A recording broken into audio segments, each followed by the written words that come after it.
Welcome back to the Autoblog Podcast. I'm Greg Migliore. Joining me today is our consumer editor, Jeremy Korzeniewski. What's going on, man? You know, I'm looking out the window. I see sun. And in February, today is March 2nd. In March in the Midwest, I think that's a cause for celebration. Just walked the dog, was wearing a North Face parka for the walk. And at the start, perfect, but temperature warmed up a couple degrees. Got a little bit of a sweat going. And it's just that time of year where, you know, it's like you can use all elements of your wardrobe in any part of the week almost. You never really know. That's exactly right. Yeah. I'm excited. I'm going to have fish tacos tonight for dinner. I have I think I'm going to go with the pale ale, but I might go with this lager that I picked up last week when we were out west side of the state from a local brewery. So once you start to drink those kind of like lighter beers, I tend to think that's also a sign of spring as well. Yeah, I think so. I'm planning on braising some pork loin this evening. Yeah. I haven't picked what I'm going to pair with it yet, but now you got me pondering. That could be a stout. It is still technically winter, so it could be a stout. It'll be a game time decision. Game time decision. That's right. Well, hey, we have a great show for you today. We're going to get right into it here. Jeremy drove the Toyota Capstone, the Tundra Capstone edition. I drove the Jaguar F-Pace SVR. Totally different vehicles, but gives us kind of a nice some variety in the review section. Let's put it that way.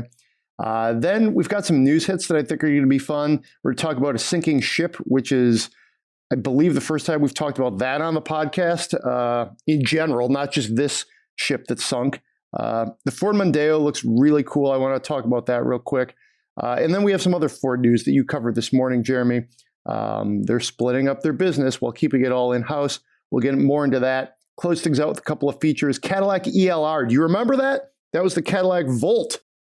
Yeah, I mean, I remember it. I remember it very distinctly. A pretty cool car that was bound to fail from right from the start, and we'll talk about that in a little bit.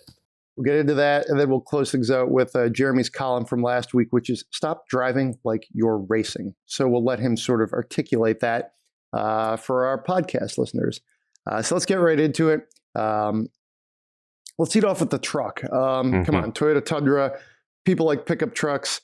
You drove this, and I believe out by Carmel Valley Ranch, right? Which is one of my favorite places on the face of the earth. Yeah, that's exactly right. On both counts. Yes, that I drove the Tundra Capstone, and yes, that Carmel Ranch and Carmel by the Sea is one of the best places on the planet. Yeah, so straight to the truck. I've driven the Tundra on two separate occasions now. The first time I was focused mainly on the TRD Pro, its off-roading credibility, and just the overall ability of the Tundra pickup truck in comparison to its domestic rivals, namely the Ford F-150, or really F-Series, the Chevy Silverado, GMC Sierra Twins, and the Ram. So, yeah, the Tundra is an odd truck in the segment. Odd because they, instead of trying to offer everything for every potential buyer, they're really narrowing their target to the typical buyer. So not someone who wants like something a little bit different, somebody who wants like a very specific use case scenario. They are extending, however, for the first time in the Tundra's history, into the newly minted luxury truck segment, kind of led at this point by the Sierra Denali, and more recently Ford's limited trim. And Toyota's doing that with what they are calling the Capstone trim. If you don't know what Capstone is, if you've ever seen an arched doorway, like a real arch, the specially shaped piece at the very top is called the Capstone.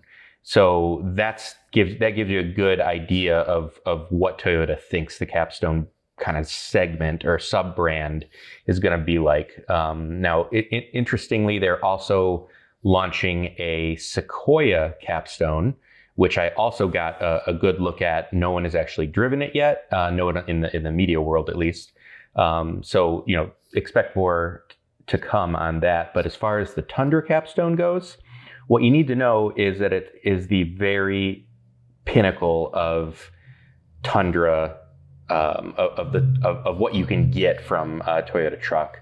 So some highlights: it comes standard with the iForce Max hybrid drivetrain. So it's the most powerful one. I don't have the figures directly in front of me. I should look that up, but it's it's very, very powerful. 400 something horsepower, 500 something pound-feet of torque. It's fully competitive with what Ford offers from its twin turbo V6. And the Tundra also is a twin turbo V6 with the extra hybrid component. It doesn't lead the segment anywhere specifically, so not in payload, not in towing, not even in maximum luxury. I'd say that Ford and GMC maybe still have a slight edge there. But as far as what Toyota offers, it's far and away the most luxurious pickup truck. For instance, it has semi-aniline leather that is only found elsewhere in the Lexus LS flagship. So the seating surfaces are every bit what you'd expect to see in a Lexus. It's got open pore wood trim, and just all in all the luxury goods that Toyota could throw at the truck, it comes with them as standard. Do I think it's the new benchmark? No, I don't really think so. But I also don't think anyone who's shopping for a Toyota Tundra is going to be disappointed in the offering. It's quite good on all counts, maybe second only to Ram in ride quality, second to Ford in payload and towing, and overall a very good, credible truck, much more credible than the previous Tundra, which the best thing you could say about it was that it was tried and true. And I don't mean that as a negative. Tried and true is a great thing to be. The new one, however, is quicker, more capable, more efficient, more powerful. All those things that you want it to be. So, I mean, it'll be interesting to see how consumers flock to a $70,000 to $80,000 Toyota pickup truck. I kind of like the Capstone, just sort of sub-brand, if you will. I think that gives Toyota a little bit of, carves out a niche, if you will. You really look at specifically with GMC, with the Denali. Mm-hmm. I mean, they really have made that it's ubiquitous, but it also, I think, still has a really high level of prestige. And they do a good job of, they make the trucks, look, mm-hmm. expensive, which I think isn't necessarily an easy thing to do. There's a lot of stuff out there too, like Chevy with the High Country. Mm-hmm. Ford has, several expensive trims on the F-150. How do you think the Capstone is going to really measure up against them? In some ways, the Tundra has fallen short against the domestics in many other ways. Is this trim something that can at least maybe stand toe-to-toe with the other expensive trims? On a certain level, yes. I think in reality, in the minds of consumers, probably not. We're talking about Denali's, specifically the new 2022 GMC Sierra Denali is going to have an optional ultimate package. They just keep upping the ante. I would argue that Toyota's still playing a little bit of catch up on this front. It is every bit as luxurious as the previous Denali, or probably even the Ford Limited, with a few caveats. For instance, Toyota's not doing massaging seats, and they know that to really compete at that level, they're going to have to. Ford, Ram, they are either offer massaging seats already or will be offering it soon. And then just like unique qualities is where the Tundra falls apart. It's cool to say that the only other place to get that leather is in a Lexus. That adds a little a little unique identifier, so to speak. But you could see a Capstone drive by and not even know that it's a Capstone. It's got some, chrome, like moldings and different 22-inch chrome wheels. It's not that it's not a good-looking truck. It is, but when you see a Denali roll by with its, very unique front grille that everyone has come, the big chrome with the kind of hexagonal pattern and the red GMC right in the middle of it, you instantly know you're looking at a Denali. There's nothing like that from Toyota with the Capstone. The grille design is different. There is a little bit more chrome, but it's much more understated. Also, like on Ford's side, when you opt for their hybrid limited truck, you are getting some plugs in the back, and you're even getting the ability to option it in a way that you can power an entire house in a power outage. And again, Toyota's not offering anything like that is like a unique selling feature that someone might say, that's the one I want because of that. So I don't think that they're really on the same level just yet with GMC and Ford. But even like going down the trim level, you can see what's happening with full-size pickup trucks in general. Is there's going to be a base level entry in the Tundra world that is the SR or SR5 trim. That's kind of like the mainline, the everyman's truck. And then from there, you go to the Platinum or the 1794. And those are kind of like in the middle ground. And they separated them into like a Western themed truck, which is similar to what Ram does with its, Bighorn or Lone Star. All the truck makers have kind of a Western themed trim package. The Platinum's more like the mainline traditional American style luxury, and they just keep going higher down this luxury ladder or up the luxury ladder because customers are willing to pay for it. They want to spend more money and have the very best one that they can get.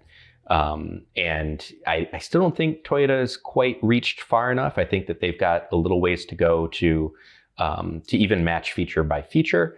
But what they really need to do is something distinct, something more Denali-like, I would argue, that when you see it, you're like, okay, that's the one. That's the one I got to park in my driveway. And yeah, it's $85,000, but here's why it's worth it. And I don't think they're quite there yet. It's interesting to me because Toyota historically has done a really good job of offering distinctive characteristics from design, ride and handling. Specifically, I'm thinking of like the 4Runner and the Land Cruiser in its SUV lineup, right? And to some degree with the Tundra as well. So I hope they can maybe find some of that direction with the rest of the Capstone vehicles. You did see the Sequoia Capstone, right? Which I think is another really big opportunity for them. I mean, a luxury full-size SUV, that's clearly where there is some space in the market right now.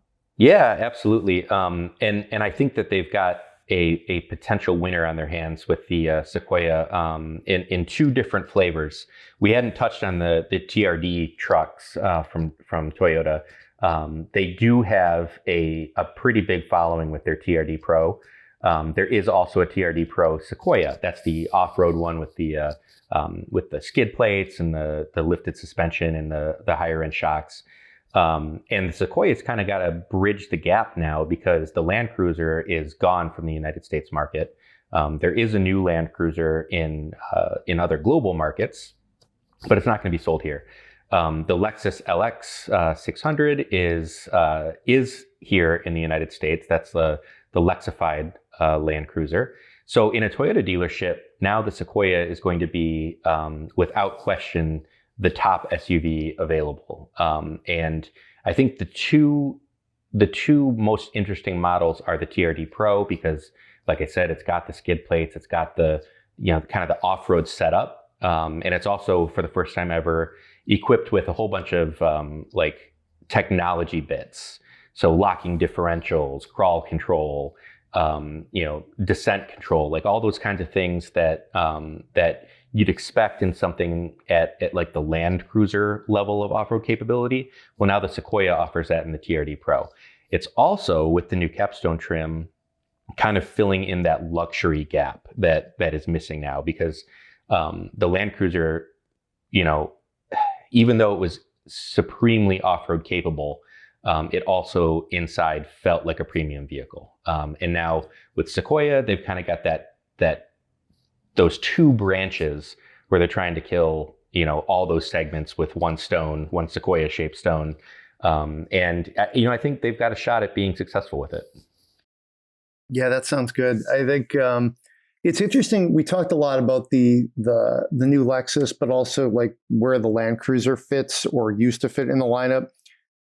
I would argue, as much as it pains me to say this, by not having the Land Cruiser, Toyota has done a good job of cleaning up their lineup. It makes a little more sense right now, not having this like super expensive, really old school SUV at the top of the lineup. The way it currently sits with like the Sequoia Capstone, the 4Runner, it's a little simpler. And they could then go back and maybe try and bring back like an FJ or something, perhaps in electrified form. I'd love to see it, and they've hinted that that's a possibility with some of the concept vehicles that they've shown.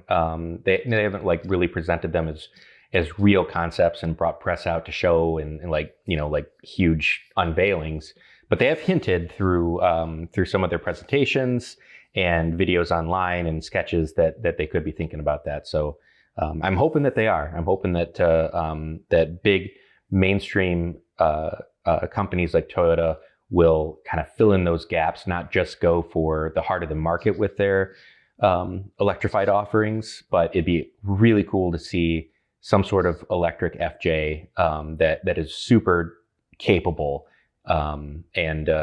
If anyone can do it, I would say Toyota probably is the company that can pull that off. All right. Sounds good. Any final thoughts? I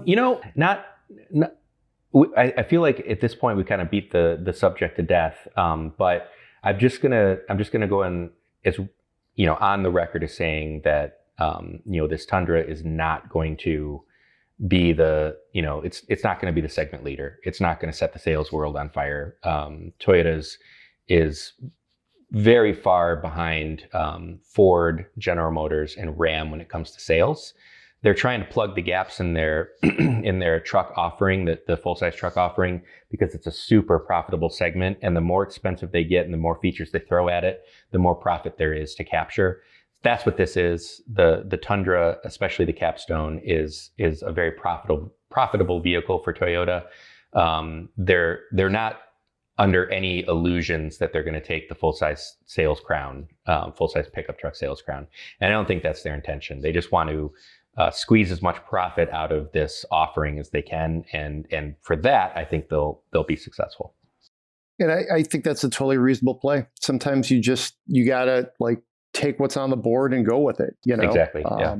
So let's shift gears over to the Jaguar F-Pace SVR. Holy cow, man! This is quite the crossover. It is. First of all, I'll start off with its bright yellow. That is a $4,500 option, which is part of the overall $97,400 roughly price tag. So it's an expensive crossover, as you would expect. It's the top of the line F-Pace, as the SVR trim obviously signifies. Supercharged 5-liter V8, 550 horsepower. I mean, you don't see that many supercharged engines in general, let alone in a relatively mainstream crossover. I've driven some of the lower levels of the F-Pace, and it can be rather mainstreamy, if you will. It can be definitely just kind of a regular, grocery getter crossover. And this thing is anything but. I'm kind of like working my way through like a road test. Some of the notes I have in my draft compare it to like almost like an SRT car. Somewhere between SRT and AMG. And that's actually, I think, a compliment to all three. Mm-hmm. You get a lot of power and sort of in an uncouth way with like, a Scat Pack or something, Charger, with that big 392. And AMGs are also muscle cars too, I think. I think in a lot of ways, like the real AMGs, you know, with the big engines. When you take the badge off, those things are pretty intense to drive, you know, and I give them credit for that. And I think the Jaguar really fits in that trim nicely. So I've been driving it for a few days now. Maybe I'll hit this again next week on the podcast when I get even more miles under my belt here. But it's a lot of fun. It's a nice blend, I think, of being pretty comfortable when you drive it in comfort mode or eco mode. But in dynamic mode, you know, that thing really, you know, the shifts get really aggressive. It sounds amazing. It's an intense SUV. But at the same time, stay with me here, it's actually relatively high off the ground. Not high, like 4Runner high, but higher. It has the proper crossover stance. You get a nice view, command kind of view of the road. Just going to pick up my kid from preschool, easily just on the suburban streets, spring is sort of here, vent the windows, prop my elbow up, and it's like you can cruise as well. It sort of can be as aggressive as you want it to be, but also it can be somewhat chill. You know, and I think what you're seeing with a lot of these high-powered crossovers is some people want the motor as a luxury item, as the piece of expression, as bragging rights. You know, like if you have a fair amount of money, you don't want to get the cheap engine, you want the V8, you know, and this actually reminds me just how, you know, in some cases there still is no replacement for displacement. So it's a lot of fun. I'm just kind of wading into it. Probably a little bit more to come next week. Yeah, that's cool. You mentioned at the outset when you were describing it, and first of all, I saw pictures of it. The yellow made it perfect for school duty. Very Indeed, much school bus right? yellow. Yeah, yeah. I should use that. Yeah, definitely. It's I haven't trademarked it, so free. Yeah, you mentioned, you know, supercharged engines are few and far between these days. That's it, you know, it's true. Obviously, the days of super high horsepower, you know, supercharged or just forced induction in general, they're going to be coming to an end sooner rather than later. Most big car companies have shifted all of their research and development costs from furthering efficiency and power from their gasoline engines or internal combustion engines onto electrification. So, you know, is this like, will this be the pinnacle or the apogee, so to speak, of Jaguar's high performance, kind of like the old days of Jaguar's high performance? You know, obviously they're going to be electrifying, and you know, there's always going to be a performance-oriented versions of them. But you know, will this be the very peak of what modern civilization has come up with in regards to internal combustion? And if it is, how does that make you feel? You know, it's interesting. I wonder if we're going to get to a point where, like, you know, ICE vehicles are essentially like your toys, like horses were until maybe the 30s or 40s. I guess they still technically are. But I mean, as we see just, you know, the proliferation of electric vehicles. I mean, just we'll hit this in a little bit here. Ford is, you know, basically making a separate business unit. Company may be too strong because they're all under Jim Farley, though. And it's, you know, I think we're going to get to a point where, like, the common engine is going to be some form of electrification. And then, you know, you'll just have these sort of, you know, smaller, you know, like a smaller market segment for the really, you know, enthusiast sect. And that will be okay. I mean, maybe it'll be like internal combustion engines, ICE engines is redundant, is going to be like a stick shift maybe. You know, I hope it's not that small, but I also fully support and am excited about electric vehicles. Yeah. And I think, you know, in my own mind, kind of answering that question for myself, I'm okay with it. We've hit this point of vehicle performance where, you know, today's cars especially ones like this FPace SVR and, Hellcat Dodges and Shelby Mustangs and Camaro ZLs and, et cetera, et cetera, et cetera. They are so far out of reach performance-wise for the vast majority of people driving them on the roads, that it's like, if this is far as we've gotten, well, good on us for it. We've gotten to this point. Like people used to say, I grew up, in a family that kind of idolized muscle cars. And I mean, I still love muscle cars, but if you were to take my dad's old 70 Trans Am Ram Air 3 with the 4-speed transmission, line it up down a quarter mile with a Camaro ZL1, the Camaro would just destroy the old muscle car. Like we've hit this point where cars are too fast for their own good, and electrification is not actually going to slow that down. We've seen it with Teslas and Plaids and the Mustang Mach-E GTs, and you name any of these electric cars that have super high performance variants. We've I guess the point I'm making is we've gotten as far as we need to with gasoline. If engineers aren't able to extract one more horsepower out of where we're at right now, that's okay. We've gotten to this point and we're good. Yeah, I think we're good. Let me put it that way. With I kind of had that same thought about 2014 when you started to see that, like, the Hellcats and just even the 392s. Like Dodge really is, I'd say, the best example of marketing like via horsepower. Like, hey, this is an internal combustion engine, and this is how much power we can make out of it, and here you go, and it costs this much. So, yeah, I mean, I think we're crossing the Rubicon, if you will, and it's we've gotten to a point where I mean, if I were shopping in a Dodge showroom right now, I'd actually choose a 392 over a Hellcat, because the level of accessible performance on the 392 and actual street driving, and maybe we'll get back to this in that in the concluding part that I'm going to talk about. You're not a race car driver. I would pick the more accessible performance, like the one that I can get more than halfway into the throttle every once in a while. You get into a Hellcat and halfway down on cold tires, you're smoky burnout in front of your own driveway on accident. It's really overkill and unnecessary in the very best way possible. Like if you are taking the car to the drag strip, then get the Hellcat. If you're just driving on the roads, I'd choose a 392 ahead of it because I'm going to have more fun with it.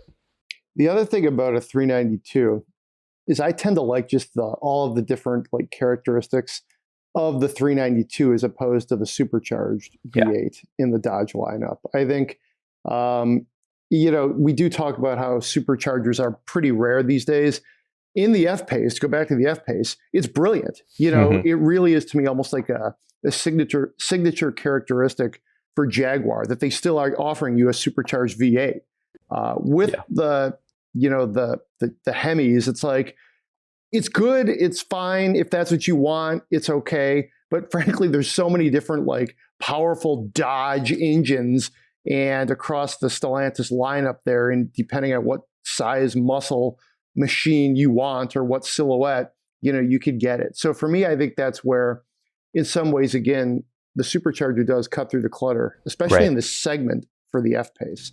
Yeah, so and you mentioned too, with the F-Pace, it's such a civilized package too. When you're looking at the crazy performance of it, I have not driven an FPace SVR. I did the original F-Pace launch, and the car was great. I don't know what that was, 2015, 2016, whatever. That was in Serbia, right? Montenegro. Okay, yeah. Montenegro, yeah. Oddly enough. And the car is super impressive. It's at the same time a super high performance vehicle and a luxury car, and it embodies that better than most, I would say. And it feels special because it is a Jaguar.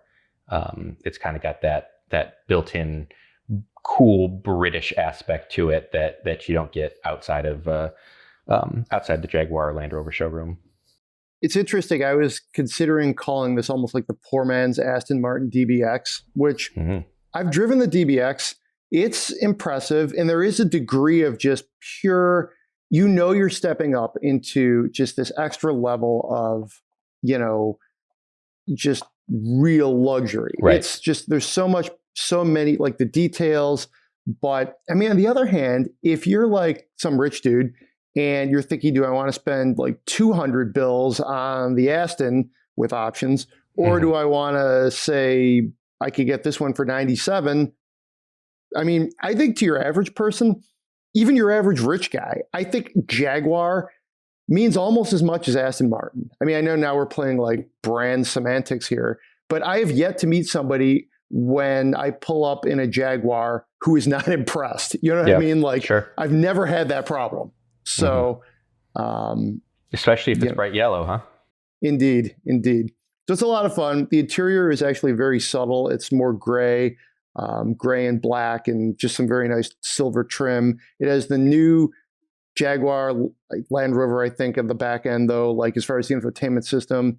So it has that. The SVR actually was refreshed for 2021. So this is actually our first test of the SVR refresh. It's been a while. They rolled it out with the rest of the FPace model year lineups. Not super extensive. You get a little bit more torque. They sort of, recalibrated it. So it's a little bit quicker to 60. It's 3.8 seconds now, I believe. Top speed is a little bit more.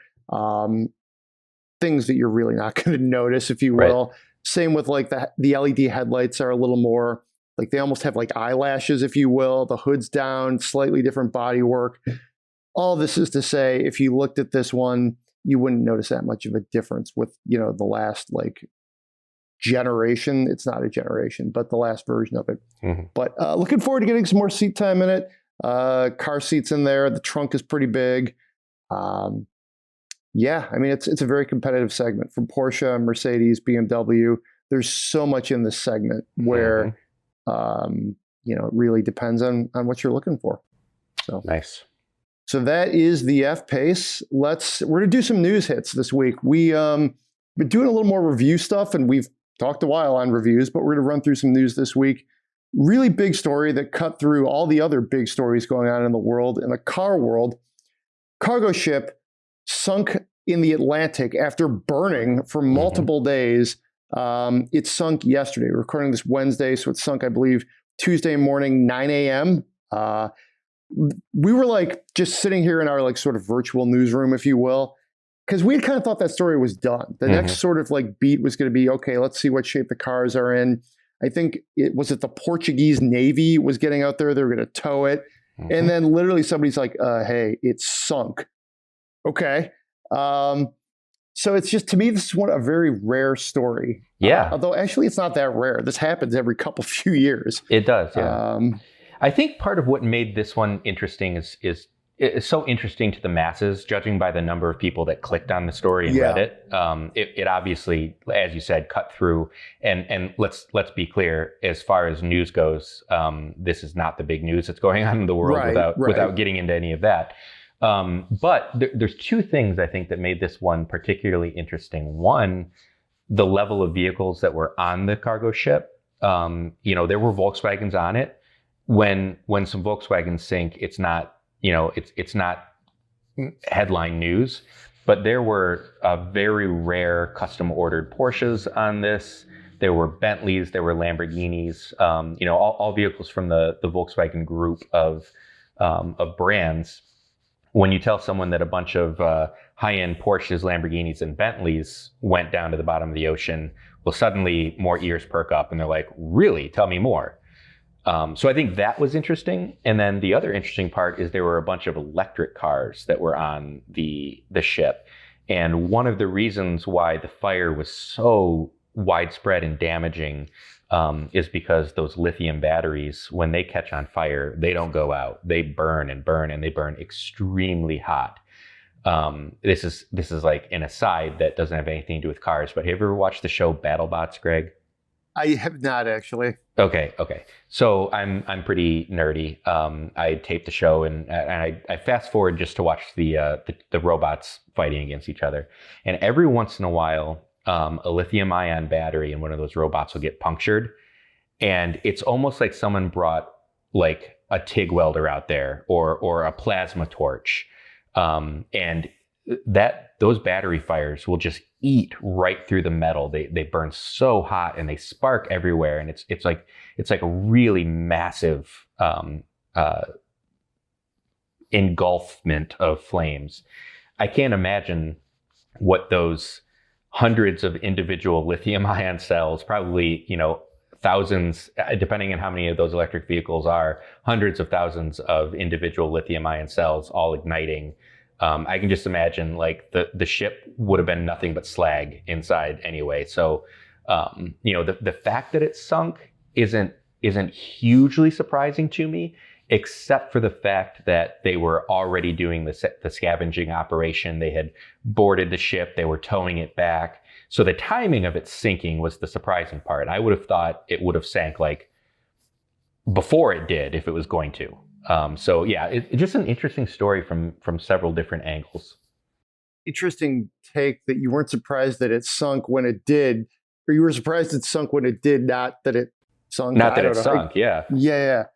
Interesting. I was surprised that it sunk, because usually what happens is they roll over and then we cover it for another year or two about how they're like, scraping through the hull, trying to see the cars. The cars are destroyed, and I don't know. I think it's very interesting, though. Well, I think that's where I was headed with this, with these lithium ion batteries. I bet you the structural integrity of that ship was, what's the classic analogy? The wet noodle. The ship was basically a wet noodle at that point after all those batteries went up. So yeah, I would have been less surprising to me if the thing would have melted in half and sunk, within a couple days of its initial fire. But yeah, like I said earlier, the fact that it sunk isn't the surprising part. Just that it lasted as long as it did was almost more surprising to me. There have been a few of these over the years. We covered one. There's been two or three of these in the last, since the turn of the century. And I was trying to find out other shipwrecks where there were a lot of cars involved. And I didn't really come up with too many. So if you're listening and you have any good examples, drop them in the comments. There were a couple, the Mazda a few years back, a bunch of Mazdas. And I came up with Titanic was another one I came up with, because there were a couple of cars on there. Didn't Fisker, one of the things that pushed Fisker officially into bankruptcy was, didn't they lose a whole bunch of Fisker Karmas in 2012, something like that, shipping them from Finland to the East Coast of the United States? Wasn't there a big shipping thing with Fisker? Yeah, that does sound right. I remember they really had around 2012, everything that could go wrong with their sort of fledgling operation did. They had fires, they had highly publicized fires. And that would make sense that, one of their boats sunk, which is too bad. Yeah. I seem to recall it happening. I remember something about they lost a whole bunch of vehicles at sea. But yeah, I'd have to look up the details to figure that out exactly. But that sounds familiar. Oh, here we go. Fisker lost $30 million worth of cars in Hurricane Sandy. They caught fire and exploded. Well, that's a problem. When they were being shipped, yeah. Well, that is a challenge when you're trying to get off the ground. There's a saying that in the car business, you really need billions, not millions. And when you lose that much inventory and you're a small company trying to make it, literally it goes up in smoke. Yeah, there you go.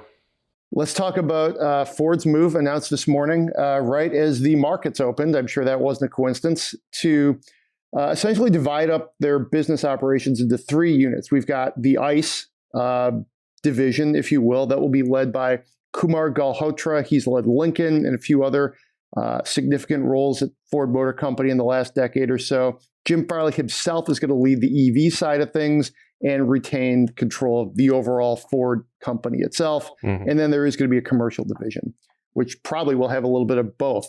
The idea here is to make more money in simple terms, perhaps reduce costs.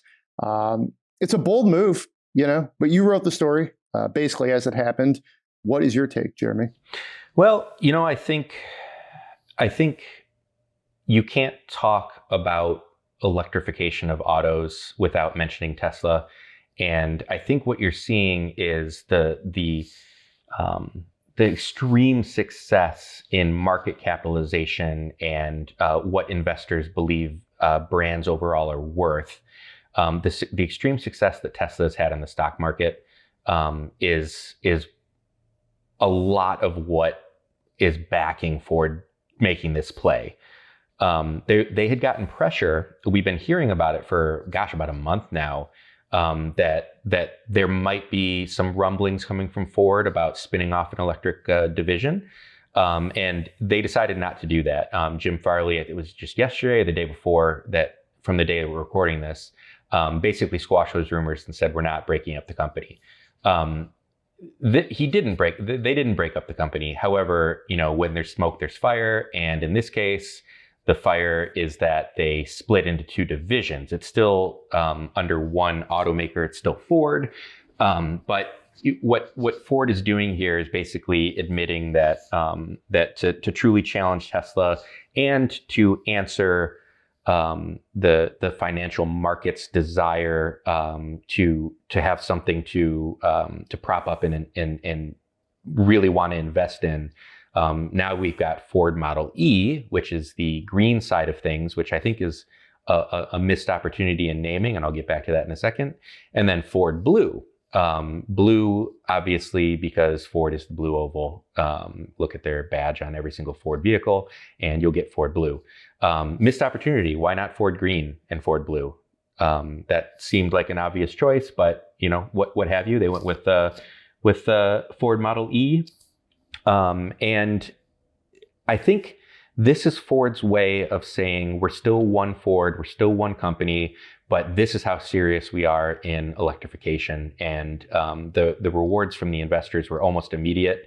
Stock price started going up as soon as it was made, alluding back to what you said earlier. No surprise that they made it when the markets opened. How it actually plays out in the real world will be interesting. And I think it's more of a play to recognize how much money there is in to be made in the stock market, and how much Ford needs to prioritize profits per vehicle sold. Ford doesn't want to compete with the likes of Toyota, General Motors, and Volkswagen to be the largest automaker in the world. They would rather be, somewhere down below that, but make more profit on each vehicle that's sold. They're, along with this announcement, they said that they're trying to raise their profitability from about 8% per vehicle sold to about 10% per vehicle sold. And they believe that dividing into these two segments is going to allow them to do that. Whether it does or not, we'll see. It's really hard to forecast for companies to know, like, who would have known that the chip shortage was going to cause, shortages in vehicles, but actually boosts in profit. So how it all plays out will be interesting to watch over the next 3-4 years. But I also think it's interesting, kind of how quickly, what's his name? I'm looking at the story right now to find what his name is so I don't get it wrong. Doug Field. Doug Field has very rapidly shot into prominence in the automotive segment. He had been a senior vice president at Tesla. He went to Apple and helped, guide their Apple Car project, which we've never actually seen any results from. And then he goes to Ford, and already his name is being mentioned next to Jim Farley as the head of this Ford Model E division. So that'll be another kind of interesting, a little inside baseball-y thing to watch. But don't be surprised if you see that name a lot more from Ford in the coming years. Yeah, it's kind of a Detroit thing, but I do like the parlor game of who's next on the CEO list, if you will, especially for the Detroit Three, such as they still are. I would agree with you. He definitely seems like somebody who could run the company. I think he sort of he's on message. He's of the times, if you will. To me, this is just such an interesting move. They put out a press alert last night. I was actually watching the State of the Union, And I'm like, oh, this is interesting. Ford's having an 8 a.m. press conference. Here's the dial-in. The CFO is going to talk an hour later. This seems big.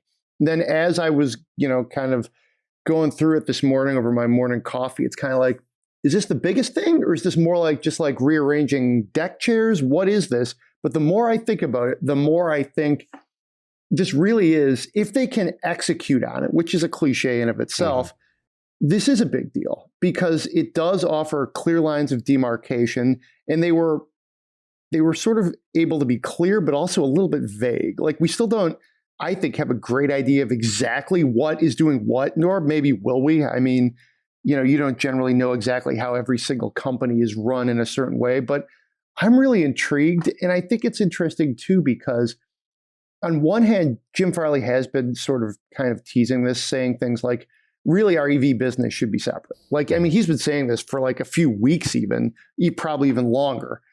But at the same time, what is in it's the blue business, if you will, like, oh, hey, that's where your F-150 is, which would literally be like one of the richest car companies in most profitable car companies in its own right. Right. Like I remember a few years back, there was like a study by one of the Wall Street analysts that basically suggested that most of Ford's value was due to the F-150 business. Like if you took the F-150 out of it, it is worthless. This was before EVs became much more, commonplace, and there were the plans for rollout weren't quite there. So to me, this is just super interesting. It's like almost like a business case, like is a study, like how these parts of the business compete with each other, how they play out, what it means for development, in really what this looks like in 5 and 10 years. I mean, the other comparison that came to mind was General Motors and Chrysler during bankruptcy created like new car company and old car company. And like the stuff that went in old car company is not where you wanted to be. That was just the stuff they were selling off. Right. But to me, that's obviously not the case here. Some of the most valuable things in like sort of like the ICE division are obviously the most valuable things. Yeah. So I give Jim Farley a ton of credit here for being so aggressive. Yeah. A couple additional thoughts on this. We've been comparing Ford to Tesla a couple times when we're talking about this, and now they've got this Doug Field guy who worked for Tesla. There's certain things that we use the term legacy automakers. By that we mean not startup automakers like Tesla. There's certain things that legacy automakers are extremely good at, and building vehicles is one of them. I don't mean building the most desirable vehicles for customers. I literally mean screwing them together down a production line. They're very, very good at it, significantly better than companies like Tesla are at actually building cars and spitting them out of lines with workers. So it'll be interesting to see what happens, just how much interplay there is between the divisions, like Ford Model E, the new wave, and Ford Blue, the old wave. How much interplay there is still between them, because there's certain bits of auto manufacturing that are just they're universal. How to put the vehicle together. The engineers that decide, what a robot's going to assemble, what's a human going to assemble, what tools are required for it, what's the most efficient way of getting it, getting that process done. They can really, like Ford's Model E spinoff, it's not a spinoff, I'm just using that term, can really benefit from Blue Ford or Ford Blue, whatever they're calling it. And then the other thing that's interesting is what you touched on with profitability. Ford Blue off the bat is going to be way more profitable than Ford Model E. As you said, the F-Series truck lines, the Mustang, all these vehicles, these aspirational vehicles that people make big, that pay big money for. There's nothing that is more profitable than big pickup trucks and SUVs. Electric vehicles are going to be profitable, right? They might even be somewhat profitable now, but nowhere near what like an F-150 or an F-350 or something like that is. So when you're looking at it from that aspect, the financials of it, it makes it, in simple terms, it doesn't make sense that the Model E side and them breaking it up and focusing on the electric wave and the high tech cars, the over the air updates, that kind of thing, which is what Model E is going to boost their value because it's Ford Blue that all of their current profits are based on. But they're making, just like with Tesla, investors are going to make a long-term bet that eventually Ford Model E is going to take over as the main profit center. As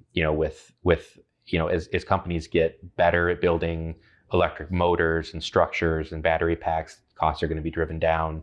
And just as was the case with Tesla, its market capitalization soared way before the company was actually, significantly profitable. That's what investors are responding to with this announcement. That's why Ford's stock price went up today, and we'll see how it plays out in the coming months and years. But what we're seeing now is a shift in thinking from traditional legacy automakers as they navigate the waters of turning into electric car brands. They're seeing the success that Tesla's had. And when I say success, I mean stock market success. They want to replicate that, and I think that they'll be able to do it. And I think they'll also benefit from the traditional side of car building expertise. I can't believe I'm saying this, but I can't wait to see that first earnings call when they report out the numbers separately. That's going to be so interesting. I agree. I totally agree. All right, we'll open up a pale ale and listen to the Ford earnings call in 2023. That's going to be awesome, man. It'll be a rager. Real quick, let's talk about the Ford Mondeo. This could have been the Fusion maybe had it come here. It's gorgeous. I love those taillights. I still think maybe there's a case for some sedans, just as like Jim Farley's like, we're going to make an EV company. And I'm like, give me some internal combustion sedans. He also, to be fair, has talked about bringing the Puma over here, which, hey, let's bring a small like GTI fighter. Also, you think maybe he could talk to somebody who could make that happen? I digress. I love the Mondeo, though. What do you think? I mean, it looks awesome. It looks like the next generation of Ford sedan should look, inside and out. It's a shame that basically this is a vehicle that's going to be targeted at China, because I want to see them bring this vehicle to the United States so bad. And I think there would be a solid case to do so. It's surprising to me that Ford isn't making a Mondeo active or Fusion active, aping the success that Subaru's had with something like the Outback. It is very surprising to me that they're doing this really cool car, aiming it at China, which, I mean, they should be aiming cars at China because it's a huge marketplace with a lot of profit to come from it. But why isn't it jacked up a little bit with some fender flares and a slightly more aggressive look for the U.S. market? Do we not think that this really cool looking, really high tech looking, like, you've got to get an Autoblog and look at the interior of this thing, the way that the screens are laid out. It's just really, really cool. I guess what I would hope is that, okay, we're not going to get a Mondeo, but is this a new styling direction for Ford? This really aggressive exterior look, this really high tech integrated interior look with screens. Are we going to see that play out in future Ford products, like even if it's Escapes or different trucks or SUVs? Will we get a really cool sporty edge that kind of has hints of this interior and exterior style? I think that's the best we can hope for. Driving the F-Pace almost makes me think, strangely, that there is opportunity for some sort of like Fusion active, because the F-Pace in some ways drives like a lifted sedan kind of station wagon thing. To me, it does have like legit car-like handling, to be cliched. It's just, it happens to be a little higher. It's got a little bit of a different like cargo area. But to me, it's like, this is how, like, if you're Jaguar, you're supposed to make, a crossover and SUV that does still feel in many ways like a Jaguar. So I think Ford could do something like that, make a, the proverbial like crossover wagon thing that, it's tall enough to be a crossover, but still drives like a car. I mean, Volvo is doing it with the cross countries, so I think there could be space there. Yeah, agreed. All right, let's move along over to Cadillac ELR used car spotlight. I like literally drove an ELR one time over my journalism career. They were kind of hard to like.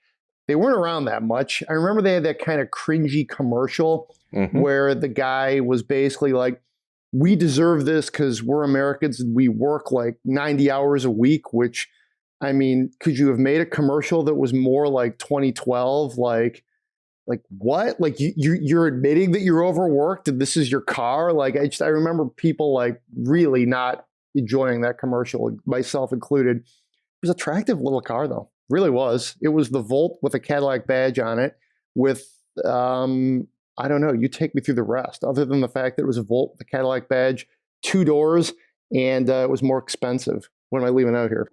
You've hit all the main points. I wrote in my subhead, it's more than just an overpriced Chevy Volt, though it is that too. It was basically underneath the skin, basically Chevy Volt, similar engine, similar motors, front wheel drive, same battery pack. They made some software tweaks, even in the 2014 version, and I'll get to that in a second. The 2014 version that made it drive a little bit better than just a regular old Chevy Volt. But, they weren't fooling anyone with that was spending that kind of money into thinking that they were getting something truly special. It looked the part. It's the just absolutely gorgeous slinky 2-door coupe. And it had a lot of cool tech in it, but nobody thought that this thing, when it came out, was worth what they were charging for it, which was, $70,000, something like that. It was ridiculous, especially when the Volt was like started at like what, in the 30s or 40s or something at the time. Yep. Yeah, exactly. And you were absolutely right about the cringy commercial. They chose to advertise their car to overworked Americans by trying to celebrate the fact that they were overworked Americans. So like, yeah, you work really hard for your money. You overwork for it because, gosh darn it, you're an American. Now overspend it on this car. Just an absolutely terrible marketing idea. And it was a dismal failure. It sold exactly as well as you would expect it to, which is to say terribly. They immediately reworked the structure of it, the marketing of it. They lowered the price, they increased performance, skipped the 2015 year entirely. It took them that long to sell the 2014s that they had mistakenly built. They came out with an improved model for 2016 that was actually, I don't remember, like $10,000 less for a better car. It still wasn't enough to make the thing sell. But, the interesting thing about a failure on the new car market is that it can be a really interesting vehicle on the used car market then. And that's exactly what the Cadillac ELR is. It's a better looking Volt. With more luxury, a little bit more performance. And now that they are 4, 5, 6 years old, they are not terribly expensive. So you can get one in the $25,000 to $35,000 range. It feels like a luxury car. It looks like a luxury car. It's extremely efficient, and the Voltec powertrain is proven to be rather reliable. So it's got a lot of things going for it that just makes it interesting. Am I going to go so far as to say that it's a good deal? No, I'm not going to say it's a good deal, but I wouldn't fault anybody for choosing to buy one. And since they only sold a couple thousand of them, it's the kind of thing that you could see you could drive it into a car show this weekend and people are going to walk past and be like, oh, Cadillac ELR, I haven't seen one of those in forever. And 20 years from now, that's still going to be true. There's going to be even fewer of them out there. So, it's the kind of thing that we don't make, financial advice here at Autoblog. That's not what we do. But if you're thinking there's a possibility that this vehicle could become like a future collectible, I wouldn't argue that fact. It's certainly possible. If nothing else, it'll always be an interesting footnote in history, and you can park one in the driveway. So that's kind of cool. I think it's interesting because you lay out the case well here. I think for a couple thoughts here. One, I would rather work 4 days like they do in parts of Scandinavia and Europe and drive a Chevy than 6 days and drive a Cadillac. This was actually, I think, a really good looking car. Mm-hmm. There was a minute there in the kind of like early 2000s to mid teens, if you will, where it seemed like Cadillac really was trying to do a coupe.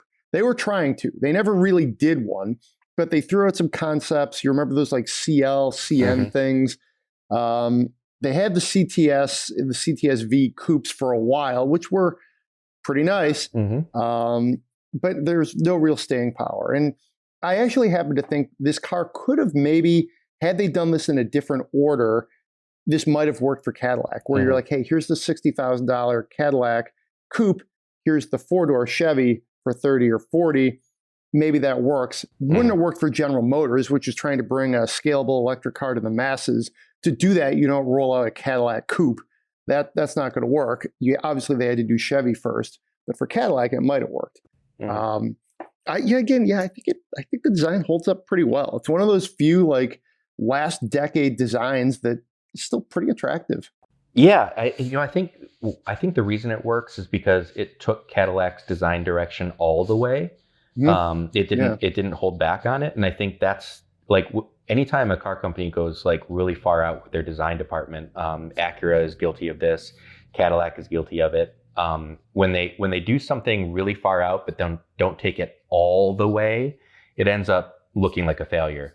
When they take something that's super edgy and they really go to the limit, like the Acura ZDX, this Cadillac ELR, it ends up working and being way more interesting. And I think that's why it's the kind of design that has stood the test of time, but will continue doing so as the decades pass. If you're somebody who is sort of looks at their personal car fleet as more of a work in progress, like you're going to buy something, drive it for a couple years, get rid of it, this could be part of that rotation. It's a nice commuter car.